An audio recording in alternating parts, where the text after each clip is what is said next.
ദൈവത്തിൻ്റെ അതിപരിശുദ്ധമായ നാമം വാഴ്ത്തപ്പെടുമാറാകട്ടെ. അനുഗ്രഹപ്രദമായ ഈ പ്രഭാതത്തിലാണ് ഇന്ന് നമുക്ക് ചിന്തിക്കുവാനുള്ള ഭാഗം അധ്വാനം കൂടാതെയുള്ള ഭോജ്യം.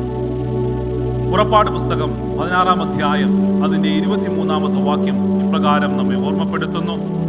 അവൻ അവരോട്, അത് യഹോവ കൽപ്പിച്ചത് തന്നെ, നാളെ സ്വസ്ഥതയാകുന്നു. യഹോവയ്ക്കുള്ള വിശുദ്ധമായുള്ള ശബദം.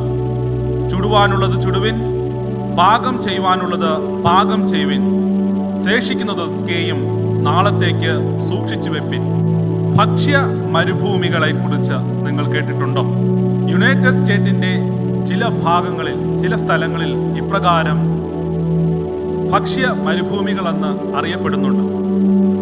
കാരണം ആ ഭാഗങ്ങളിൽ ആരോഗ്യകരമായിട്ടുള്ള ഭക്ഷണങ്ങൾ നമുക്ക് കിട്ടുകയില്ല. ആ സ്ഥലങ്ങളിൽ ലഭിക്കുന്നത് ജങ്ക് ഫുഡ് അഥവാ അനാരോഗ്യപരമായിട്ടുള്ള ഭക്ഷണങ്ങളാണ്. ഇവിടെ നമ്മൾ നോക്കിക്കഴിഞ്ഞാൽ വേദപുസ്തകത്തിൽ ദൈവം ഒരു സമൂഹത്തെ മാത്രമല്ല, ഒരു ജനതയെ മുഴുവൻ പോറ്റാൻ ദൈവം നേരിട്ട് ഉത്തരവാദിയായ ഒരു കാലഘട്ടമുണ്ടായിരുന്നുവെന്ന് നിങ്ങൾക്കറിയാം.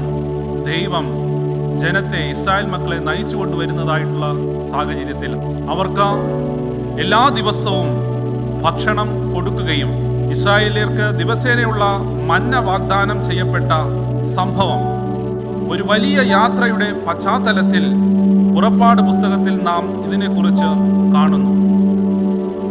ദൈവത്തിന്റെ ജനമായ ഇസ്രായേൽ ജനം 400 വർഷക്കാലം മിസ്രയീം ദേശത്ത് അടിമകളായിരുന്നു. അവർ വാഗ്ദത്ത നാടായിട്ടുള്ള കനാൻ ദേശത്തേക്ക് കടന്നു വരുന്നതായിട്ടുള്ള സാഹചര്യത്തിൽ ദൈവം ഇപ്രകാരം അവരെ പരിപോഷിപ്പിക്കുന്നതായിട്ട് കാണുവാൻ തക്കവണ്ണം സാധിക്കുന്നു. ദൈവം അനുഗ്രഹപ്രദമായിട്ടുള്ള ആഹാരമായ മന്ന അവർക്ക് നൽകിക്കൊണ്ട് അവരെ ഓരോ ദിവസവും പരിപോഷിപ്പിക്കുന്നത് നമുക്ക് വേദപുസ്തകത്തിൽ കാണുവാൻ തക്കവണ്ണം സാധിക്കും. എന്നാൽ ഇസ്രായേല്യർ രാവിലെ തോറും ഈ മന്ന ശേഖരിച്ച് ശബദ് വിശുദ്ധമായി ആചരിക്കുന്നത് എങ്ങനെയായിരുന്നു എന്ന് നമുക്ക് വേദപുസ്തകത്തിൽ നോക്കിയാൽ മനസ്സിലാക്കുവാൻ തക്കവണ്ണം സാധിക്കും.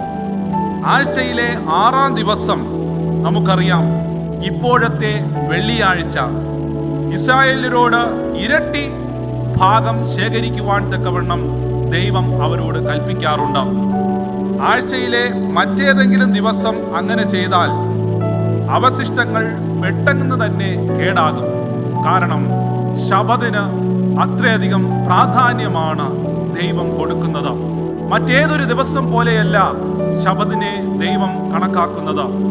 ശബദിനെ അതിവിശുദ്ധമായിട്ടാണ് ദൈവം നമുക്ക് നൽകിയിരിക്കുന്നത്. എന്നാൽ ഇന്ന് പലരും ആ ശബദ് ദിനത്തെ ആചരിക്കാതെ, ദൈവത്തെ ആരാധിക്കാതെ മറ്റു ദിവസങ്ങളിൽ ദൈവത്തെ ആരാധിക്കുകയും അവരുടെ സൗകര്യപ്രദമായിട്ടുള്ള രീതിയിൽ ദൈവത്തെ ആരാധിപ്പാൻ തക്കവണ്ണം ദിവസങ്ങൾ തിരഞ്ഞെടുക്കാറുണ്ട്.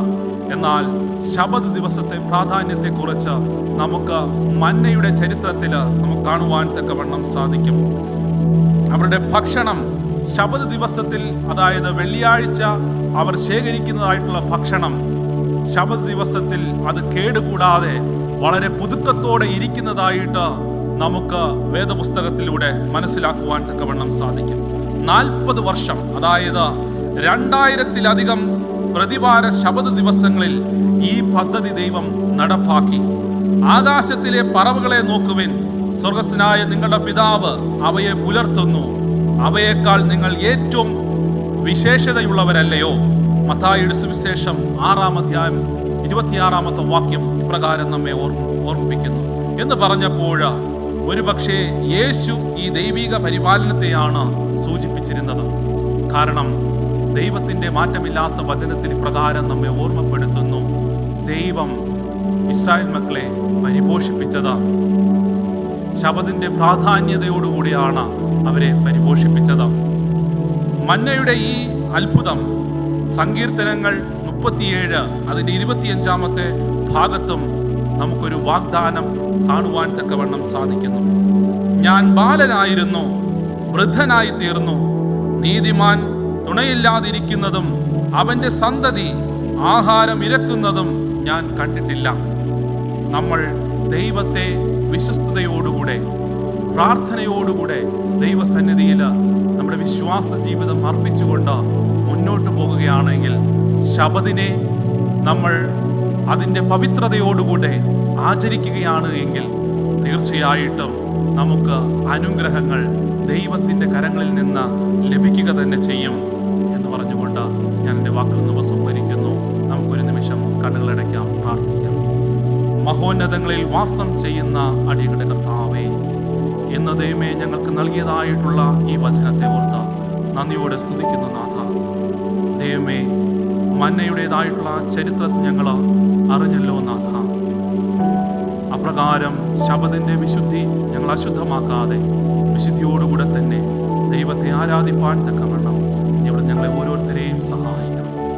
ഈ മാധ്യമത്തിലൂടെ അങ്ങയുടെ ശബ്ദം കേൾക്കുന്നതായിട്ടുള്ള ഓരോ വ്യക്തികളും ശബദ് അനുസരിപ്പാൻ തക്കവണ്ണം അങ്ങയുടെ വരുത്തുമാറാകണമേ. മാനവും മഹത്വവും അങ്ങെടുക്കണം. യേശുവിൻ്റെ നാമത്തിൽ തന്നെ.